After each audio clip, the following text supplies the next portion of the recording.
Hello दोस्तों, तो चलिए आज क्लास में हम आप लोगों को सिखाने वाले हैं गुणनखंड ज्ञात कीजिए। ठीक है, यानी कि गुणनखंड कैसे सॉल्व किया जाता है। जैसे कि यहाँ पर आपको दिया रहेगा 4x² प्लस 5x माइनस 6, यानी कि ये गुणनखंड होता है। जैसे दूसरा है x² प्लस 2x माइनस 8। ठीक है, ये जो आपको होता है ये गुणनखंड होता है। गुणनखंड सबसे पहले समझिए कि जो देखिए x² का क्या है 4 है ना, x² का आगे 4 है प्लस 5x माइनस 6 है। ठीक है, तो सबसे पहले हम लोग क्या करते हैं कि 4 और 6 को क्या करते हैं गुना करते हैं, यानी कि मल्टीप्लाई करते हैं। तो इसको गुना कर देंगे यानी कि 4 और 6, तो 4 और 6 को गुना करेंगे कितना हो जाएगा 24 हो जाएगा। ठीक है, तो यहाँ पर आपको हम समझाने के लिए लिख देते हैं, यहाँ पर हो जाएगा 24। ठीक है, इतना तक काम हो गया। अब देखिए इस 24 को ऐसा फैक्टर में तोड़ना है कि यहाँ पर घटा ना, घटा कर 5 आना चाहिए, लेकिन वो भी प्लस में आना चाहिए। यहाँ पर देखना होता है जैसे माइनस का 6 है ना, तो घटाकर 5 आना चाहिए, लेकिन प्लस में आना चाहिए। ठीक है, तो हम लोग कैसे तोड़ेंगे, सबसे पहले आप लोग को तरीका समझना चाहिए कि इसको तोड़े कैसे। ठीक है, कभी भी आपको गुणनखंड बनाने में दिक्कत नहीं होगा, कभी भी नहीं होगा। इसको ये दो क्वेश्चन जो है ना आप ध्यान से देख लीजिए, ये पार्ट 2 होगा। पहला पार्ट आपको हम बना चुके हैं, जाके आप देख सकते हैं वीडियो में। ठीक है, तो चलिए हम लोग क्या करते हैं कि इसको भाग विधि से पहले तोड़ते हैं। ठीक है, जैसे 24 है तो 24 को 2 से भाग करेंगे तो कितना बार में भाग होगा 12 बार में। फिर हम लोग 2 से ले जाएंगे यानी कि 6 बार में, फिर 2 से ले जाएंगे 3 बार में, फिर 3 से ले जाएंगे 1 बार में, यानी कि पूरा का पूरा हम लोग क्या कर दिए इसको भाग कर दिए, यानी कि तोड़ दिए फैक्टर में। ठीक है, अब देखिए आपको समझाने के लिए बता रहे हैं कि पहले 2 उठाना है। ठीक है, पहले क्या उठाना है 2 उठाना है। चलिए हम थोड़ा सा इधर ले लेते हैं ताकि आपको अच्छा सा और समझ में आ जाएगा। पहले 2 ले लेना है, 2 ले लिए। ठीक है, गुना का चिन्ह लगा देंगे। अब ये तीनों के एक साथ गुना कर लेंगे, 2 दूना 4 और 4 3 12, तो यहाँ पर 12 लिख देंगे। तो देखिए गुना करने के बाद तो क्या हो गया 24 आ जाएगा, यानी कि गुना करेंगे तो 24 तो आ गया, 12 दूना का 24 आ जाएगा। क्या इसको जोड़ेंगे घटाएंगे तो 5 आएगा, तो घटा दीजिए, यानी कि 2 में से 12 घटाइएगा तो क्या निकल के आ जाएगा आपका 10 निकल के आ जाएगा। वो भी आपका क्या चीज़ में आएगा तो माइनस में आ जाएगा। ठीक है, यानी कि ये तो हम लोग का गलत हो गया। ठीक है, फिर क्या करेंगे, अब ये 2 को एक साथ लेंगे, यानी कि 2 दूना का 4, तो यहाँ पर लिखेंगे 4 गुना, अब ये दोनों को एक साथ लेंगे 3 दूना का 6, तो 6 चौका कितना हो जाएगा 24 हो जाएगा, यानी 24 तो आ जा रहा है गुना करने पे, क्या घटाने पे 5 आएगा, तो इसको हम लोग घटाएंगे, यानी कि 4 में से 6 घटाएंगे, 4 में 6 घटाएंगे कितना आएगा माइनस का 2, यानी कि नहीं है, ये भी गलत हो गया। अब हम लोग क्या करेंगे इस तीनों 2 को एक साथ लेंगे, यानी कि 1 2 3, कितना हो जाएगा 8 हो जाएगा, 8 और गुना 3, तो कितना हो जाएगा 8 3 का 24, यानी गुना करने पर 24 आ गया। अब घटाइए इसको, 8 में से 3 घटाएंगे, तो 8 में से 3 घटाएंगे तो 5 आ गया, यानी कि ये सही है। प्लस का 5 चाहिए हम लोग को, प्लस का 5 आ गया। अब हम लोग क्या करेंगे कि यहाँ पर देखिए 5 है, 5x है, तो हम लोग क्या करेंगे यहाँ पर 8x माइनस 3x घटाएंगे तो 5x हो जाएगा प्लस का, यानी कि 5x के जगह पर हम लोग 8x माइनस 3x लिख सकते हैं। इसके जगह पर हम लोग क्या करेंगे इसको लिख सकते हैं। ठीक है, तो चलिए अब हम यहाँ पर इसको सॉल्व करते हैं, यानी कि 4x² प्लस अब 8x माइनस 3x लिखेंगे, 8x माइनस 3x माइनस 6।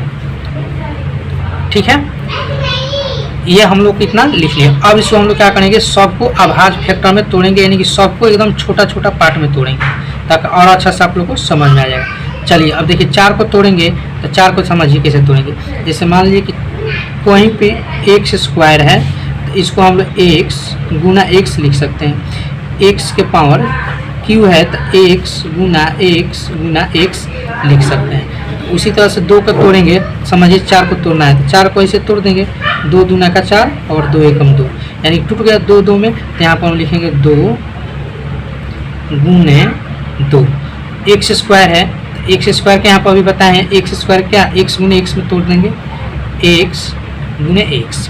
ठीक है, प्लस है तब प्लस का चिन्ह लगाएंगे।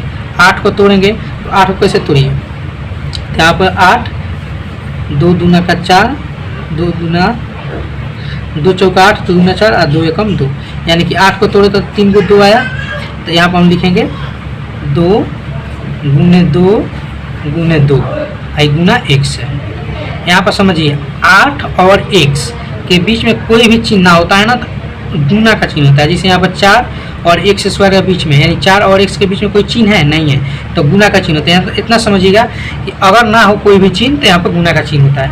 ठीक है, जैसे 8x के बीच में कोई भी चिन्ह ना हो तो गुना का चिन्ह, जैसे यहाँ पर हम लगा दिए चिन्ह गुना का। अब माइनस है तो यहाँ पर माइनस लगाएंगे। ठीक है, अब देखिए 3x है तो 3 तो टूटेगा नहीं, और देखिए 3 गुना x हम लोग लिख देंगे। ठीक है, माइनस 6 को तोड़ेंगे तो 2 गुने 3 में टूट जाएगा,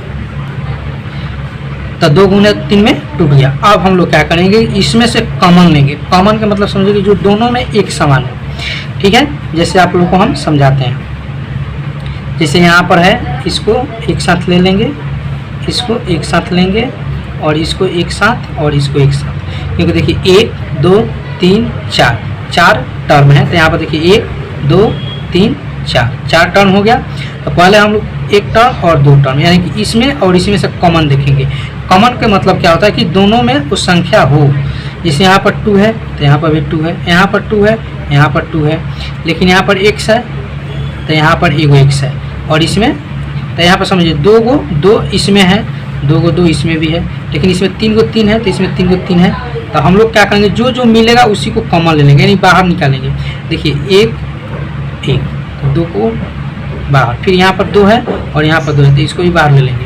अब देखिए यहाँ पर x है, यहाँ पर x है, तो इसको भी बाहर ले लेंगे। अब कोई संख्या नहीं मिल रहा है तो अब हम लोग क्या करेंगे, इसको इसे ब्रैकेट देंगे। देखिए इसमें x बचा, देखिए ये 2x कॉमन हो गया, इसमें भी से 2x कॉमन हो गया। देखिए कौन कौन कॉमन हुआ, ये और ये कॉमन हो गया।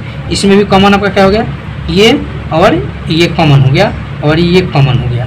ठीक है, अब बच क्या गया 2 और इसमें x, तो इसमें इसका x, यहाँ पर प्लस का चिन्ह है, प्लस का चिन्ह लगाएंगे, और ये 2 आ जाएगा अंदर में, क्योंकि ये और ये बच गया तो ये ब्रैकेट में आ जाएगा। ठीक है, अब इस दोनों में देखना है, यानी कि इसमें देखिए इसमें क्या है 3 और 3, तो यहाँ पर माइनस है तो माइनस लेंगे, और यहाँ पर 3 और 3 कॉमन है तो 3 कॉमन ले लेंगे, ब्रैकेट देंगे। यहाँ पर x बच गया और यहाँ पर माइनस का 2 बच गया।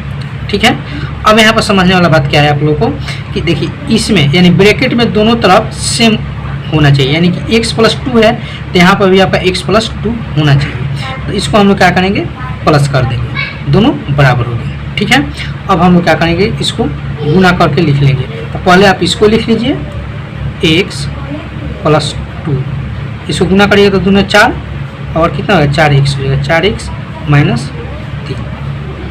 यही हम लोग का क्या हो गया, आंसर हो गया। ठीक है, तो आशा करते हैं कि आप लोग को एक नंबर जो गुणनखंड है बहुत अच्छा से समझ में आ गया होगा, कि जो आपको इतना विस्तार रूप से बताया है ना, आपको कहीं भी नहीं मिलेगा इतना विस्तार रूप से और इतना बेसिक से। ठीक है, अब चलिए 2 नंबर जो क्वेश्चन है आप लोग आसानी से बना लीजिएगा। ये तो हम गारंटी देते हैं कि आप लोग बना लीजिएगा, लेकिन फिर भी हम आप लोग को बताएंगे। ठीक है, चलिए अब देखिए x² + 2x - 8 है। अब देखिए x स्क्वायर का आगे कोई भी संख्या नहीं है, तो यहाँ पर हम लोग 1 मानते हैं, लिखते नहीं हैं लेकिन 1 मानते हैं। 1 और 8 में गुना करेंगे तो क्या निकल के आएगा, 8 निकल के आएगा। तो हम लोग क्या करेंगे कि यहाँ पर 8 लिख लेंगे। ठीक है, यहाँ पर घेर देते हैं ताकि ये ऊपर वाला क्या है, सॉल्व है, तो 8 होगा। अब 8 को हम लोग तोड़ देंगे, 2 चौका 8, 2 दूना 4 और 2 एकम 2, तोड़ दिए। सबसे पहले गुणनखंड में क्या करना है कि जो संख्या आगे का होगा और लास्ट का गुना कर लेना है। गुना करने के बाद आप लोग को अभाज्य फैक्टर में तोड़ लेना है। तोड़ने के बाद आप लोग को यहाँ पर देखना है कि लास्ट में प्लस है कि माइनस है। माइनस है तो इसको घटाकर 2 लाना है। क्या करना है, घटाकर 2 लाना है। तो हम लोग क्या करेंगे कि पहले 2 को ले लेंगे, 2 गुना, अब ये दोनों को ले लेंगे, 4 एक साथ ले लेंगे। अब देखिए गुना कर देंगे तो 8 तो आ जाएगा। देखिए गुना कर देंगे तो 8 आ जाएगा। क्या इसको घटाएंगे तो 2 आएगा, तो 2 में से 4 घटा दीजिए तो कितना आएगा, माइनस का 2 आ जाएगा। लेकिन यहाँ पर हम लोग को क्या चाहिए, प्लस का 2 चाहिए। क्या चाहिए, प्लस का 2 चाहिए। तब हम लोग क्या करेंगे कि इस 2 को अब एक साथ लेंगे, यानी कि 2 दूना का 4 गुना 2, तो गुना कर देंगे तो 8 आ जाएगा। अब घटाइए 4 माइनस 2, तो यहाँ पर 2 आ गया, यानी कि प्लस का 2 हमको चाहिए, तो प्लस का 2 आ गया। अब हम लोग क्या करेंगे, यहाँ पर x है तो हम लोग क्या करेंगे 4x minus 2x equal to 2x। घटाएंगे 4x में से 2x घटाएंगे तो 2x हो जाएगा। अब हम लोग क्या करेंगे कि इसके जगह पर हम इसको लिखेंगे, जैसे 2x के जगह पर क्या लिखेंगे 4x माइनस 2x। तो चलिए अब हम लोग इसको सॉल्व करते हैं। x स्क्वायर प्लस 2x के जगह पर क्या लिखेंगे 4x minus 2x equal to 8 minus 8। ठीक है, अब फिर हम लोग क्या करेंगे, इसको विस्तार रूप से तोड़ेंगे, यानी सबको विस्तार रूप से तोड़ेंगे। तो चलिए तोड़ते हैं। x को तोड़ेंगे तो x गुना x में टूटेगा। अब चलिए 4 को तोड़ेंगे तो 2 गुने 2 में टूटेगा गुना x। इसको तोड़ दिए, माइनस है तो माइनस लगा देंगे, 2 तक टूटेगा नहीं तो 2 गुने x लिख देंगे, माइनस 8 टूट जाएगा, 2 गुने 2 गुने 2। ठीक है, ये हम लोग का पूरा टूट गया। अब देखिए ये भी 1 2 3 4 टर्म हुआ, तो ये भी 4 टर्म हम लोग का होगा। ठीक है, 4 टर्म होगा। तो पहले इस दोनों में कॉमन देखेंगे, तो इसमें क्या है x और x, यहाँ पर x कॉमन हो जाएगा। ठीक है, अब देखिए x और x कॉमन है, लेकिन इसमें 2 है, इसमें 2 नहीं है, तो कॉमन नहीं होगा। कॉमन क्या होता है कि दोनों में सेम संख्या होनी चाहिए, जैसे इसमें x है और इसमें भी x है, इसको बाहर ले लेंगे। अब ब्रैकेट दे देंगे, जो बचेगा ना उसको ब्रैकेट के अंदर लिखेंगे, जैसे यहाँ पे x बच गया, प्लस है तो प्लस, यहाँ पर 2 गुने 2 बच गया, तो गुना करेंगे तो क्या हो जाएगा 4 हो जाएगा, 2 गुना 2 4 हो जाएगा। अब इस दोनों में देखेंगे तो इसमें भी क्या है 2 और 2, तो इसमें माइनस का 2 कॉमन हो जाएगा, और इसमें भी x बचेगा और माइनस का 2 गुने 2 करिएगा तो 4 हो जाएगा। अब यहाँ फिर यहाँ पर समझिए कि यहाँ पर x प्लस 4 है, तो यहाँ पर भी x प्लस 4 होना चाहिए, तो यहाँ पर हम लोग प्लस बना देंगे। तो दोनों तरफ हम लोग क्या होगा ब्रैकेट में सेम होना चाहिए, यानी कि x प्लस 4 और x प्लस 4 दोनों सेम हो गया, यानी कि गुणनखंड हम लोग का अब सही है। क्या करेंगे, एक बार x प्लस 4 को ले लेंगे, क्योंकि x प्लस और x प्लस ये दोनों सेम है, तो एक इसमें से ले लेंगे और एक x माइनस का 2 ले लेंगे, x माइनस का 2। ठीक है, तो ये हो गया। अब हम लोग क्या करेंगे, ये आंसर हो गया। चाहे पहले आप इसको ले सकते हैं, यानी कि x माइनस 2, यानी कि x माइनस 2 x प्लस 4 बाद में भी ले सकते हैं, यानी कि दोनों तरीके से आपका आंसर क्या होगा सही होगा। ये भी आपका आंसर सही है और ये भी आपका आंसर सही है। ठीक है, तो आशा करते हैं कि आप लोग को बहुत अच्छा से समझ में आ गया होगा, जो कि आप लोग का जो दोनों क्वेश्चन आप लोग को समझ में आ गया होगा। ठीक है, जैसे 1 नंबर क्वेश्चन आप लोग को बता दिए हैं पूरा विस्तार और बेसिक से जिस तरह से बताए हैं, ये भी पूरा तोड़ का प्रोसेस से बताए हैं, और दोनों 2 नंबर भी क्वेश्चन आप लोग पूरा प्रोसेस से तोड़ कर बताए हैं। वीडियो अच्छा लगे तो लाइक कीजिए, शेयर कीजिए, और चैनल पर नया है तो चैनल को सब्सक्राइब कीजिए। चलिए फिर मिलते हैं हम लोग नेक्स्ट क्लास में, और ये आपका पार्ट 2।